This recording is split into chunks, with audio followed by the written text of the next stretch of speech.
And there are, as I sort of mentioned, also many sort of downstream consumers of this data.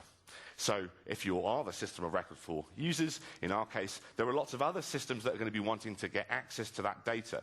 So if you think about a bank, when you join a bank, when you're created as a user with an account, say, at your bank, then there's a bunch of stuff that the bank has to do in order to get that set up for you. It needs to send you a letter to say welcome, say. It needs to send you a bank card so you can withdraw money. It needs to send you a PIN.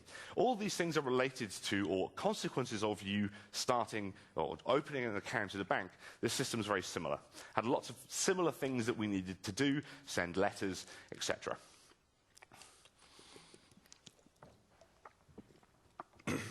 Which brings me to my next tip. This idea of the last responsible moment. Because one thing I think we do really particularly badly is think we know all the answers at the start of something. So literally, we had this product map, we had this kind of capability map of the product we were going to build. And rather than think about, in minute detail, every single aspect of this, every single aspect of every single business capability that we designed, what we said was, we're going to focus on the first one.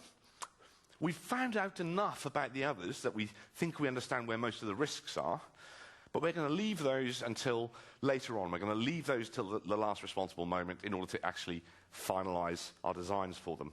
And this is a quote really from a colleague of mine, Ian Cartwright. He gets kind of really bemused by putting together designs or making decisions right at the start of a project or program where effectively we know the least.